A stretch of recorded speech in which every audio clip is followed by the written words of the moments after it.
Здравствуйте, уважаемые! С вами Баджер, это мифические пазлы.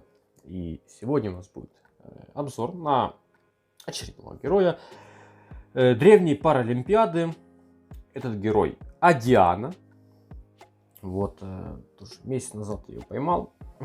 Красная пятерочка. Очень интересная. Без промаха, ребят. Без промаха.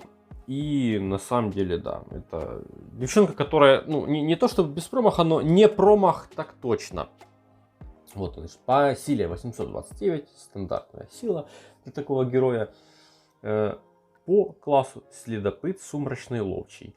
Это значит, что данный герой, когда будет атаковать вражеских бойцов ультимейтами, она имеет определенный шанс обойти все защитные там какие-то бафы и нанести урон, просто не ощущая все бафчики на защиту. По пассивкам, чистый как Джейд, каждый раз, когда заклинатель призывает миньона, получает еще одного дополнительного миньона. То есть мы, когда будем ультовать, то сама Адиана будет получать не одного миньона или двух, а сразу двух или же трех. В зависимости от ситуации, об этом дальше. И есть встроенная пассивка на сопротивление блокировки. Пассивочка против дебуков и же с ними. Тоже очень приятно и очень достойно в наше время. По сатам, ребят, 763 атака, 770 броня и 1411 хп. Очень сбалансировано и с небольшим закосом на выживаемость. Но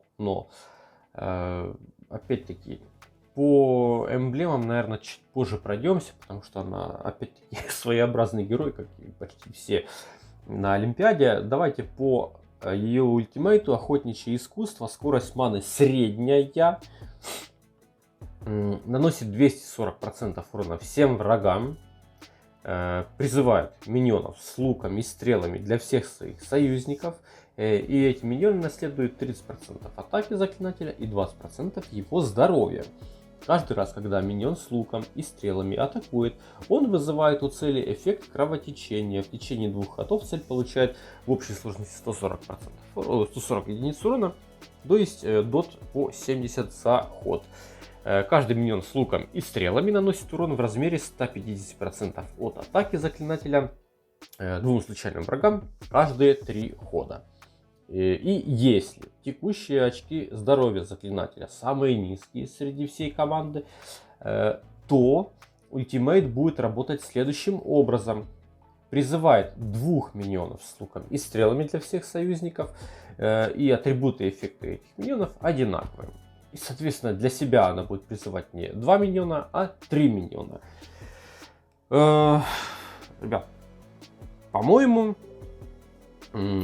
это что-то типа Игниса на минималках. Точнее, даже не на минималках, а это Игнис только в руках другого художника. Очень похоже, прям, ну, максимально похоже. Мы это будем разбирать, в принципе, наверное, когда пойдем в тапок какой-то там на монстров. Что я хочу сказать по ультимейтам. Ну, самое главное то, что когда вы качаете ульту, то у вас увеличивается только урон, по сути. Да, и больше ничего не надо.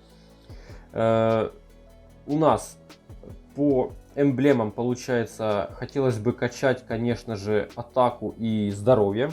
Для того, чтобы, естественно, у нас были более жирные миньоны. Но, опять-таки, это палка в двух концах. Казалось бы, для того, чтобы максимальный профит получить от Дианы, нужно не поднимать ей хп, чтобы у нее срабатывал последний пункт ее навыка. Поэтому, собственно, можем порадоваться тому, что у этого героя достаточно своеобразная и для нас удобная ветка развития по эмблемам. Сейчас мы ее найдем. Боже, где мы ее найдем? Где? О. Значит, по талантам я ее буду качать в атаку и в защиту. Я не буду принципиально брать хпшки, потому что миньоны, ну, их будет много. Там, ну, по 2 миньона с ультимейта на наших союзниках и на Диане 3, этого достаточно. А вот то, что они будут бить больнее, это гораздо важнее.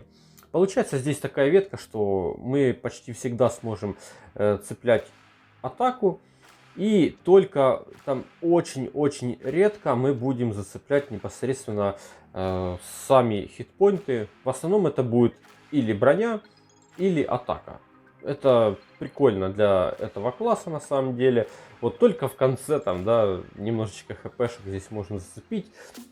Что нам это даст? Нам это даст больно бьющих миньонов и избавит нас от головника. Мы не будем страдать от того, что вот это поменять артефакты, поменять отряды, вот это вот все. Короче, этого у нас с вами не будет.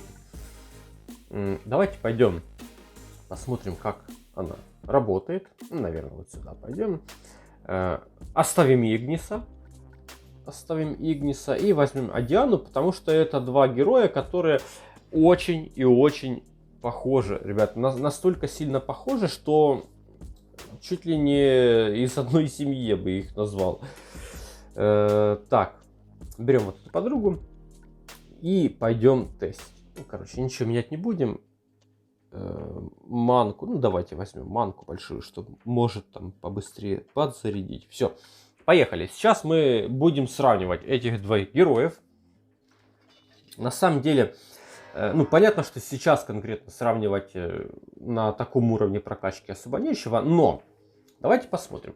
По скорости маны у нас побеждает Игнис, потому что он быстрый, наносит больше урона. На 10% получается, там, ну да, даже не то чтобы больше, но там совсем капельку. Там 210, ну, 250, но это на 10 уровне ультимейта.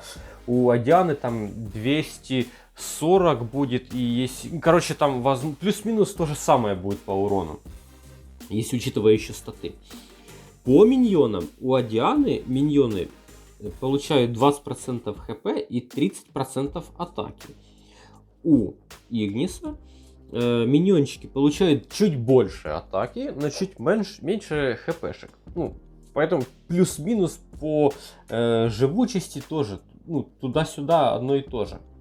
Игнис накладывает горение, которое дает 90 каждый ход, а Диана накладывает кровотечение, которое дает там 70 каждый ход. У Адианы получается, что миньоны наносят 150% урона врагам, но раз в 3 хода, а у Игниса раз в 2 хода, ну и 80% урона.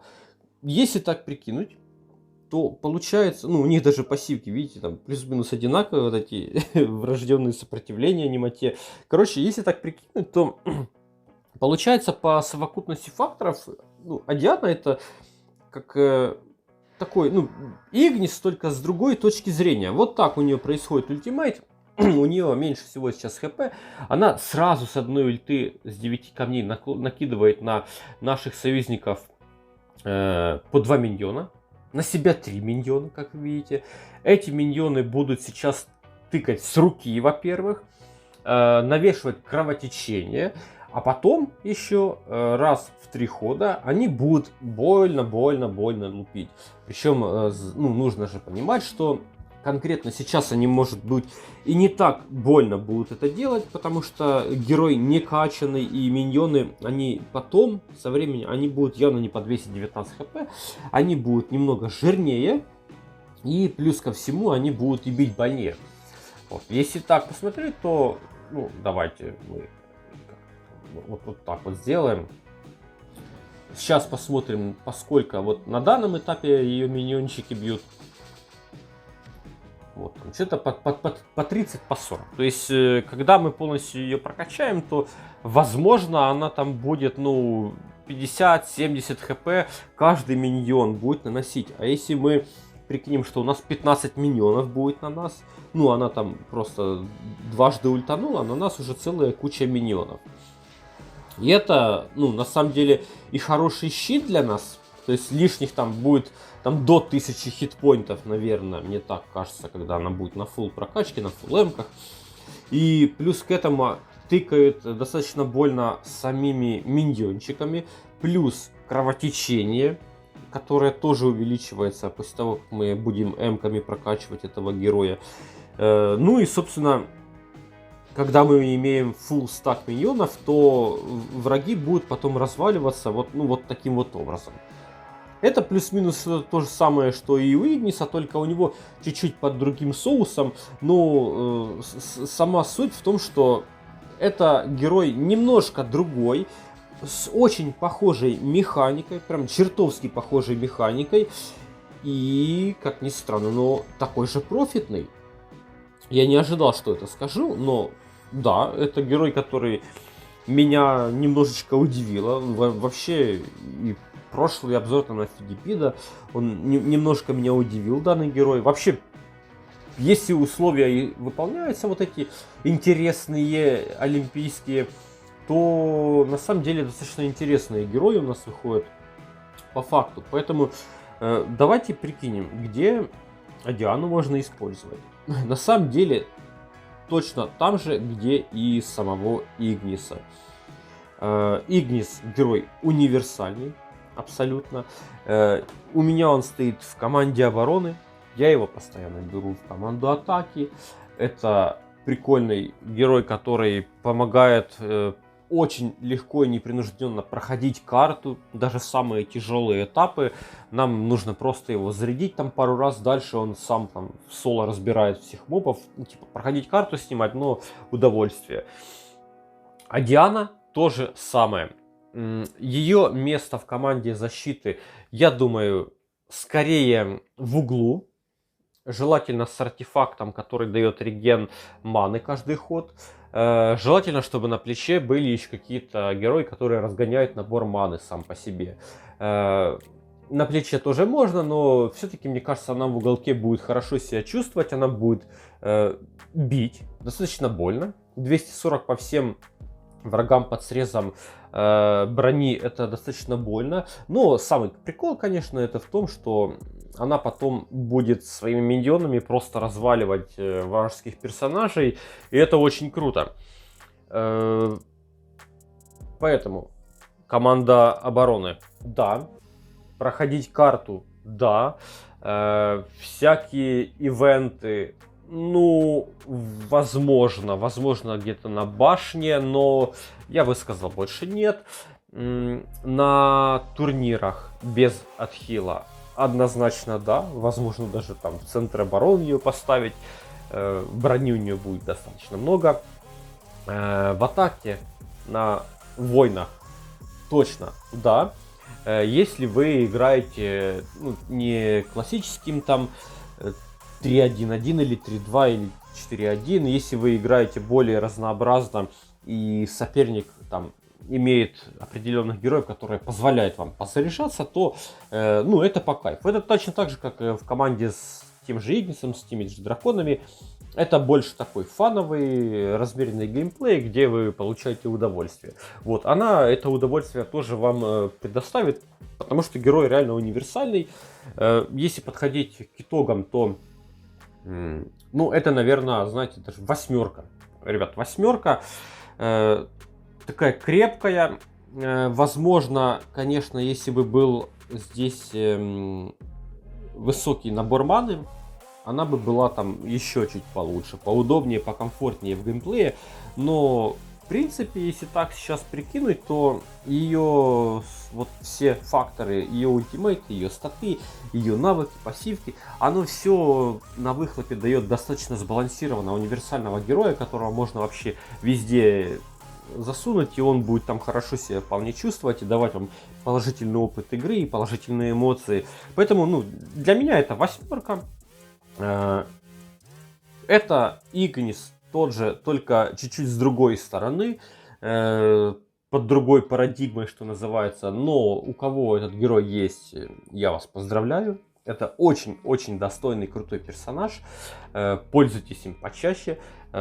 Тем, кто этого героя еще не имеет и у кого нет Игниса, рекомендую попробовать поймать. Это новый экспириенс в игре. Это, ну, на самом деле, достаточно интересный геймплей. Вот. Ну, а я ее качать буду только чуть-чуть попозже. Герой на самом деле прикольный. 8 это целиком и полностью заслуженно. Если вам понравилось данное видео, то вы знаете, что делать. Палец вверх, комментарий под видео, ваши мысли об этом герое хочу услышать. Ну и увидимся в следующих видео. Всем удачи, не болейте, всем добра.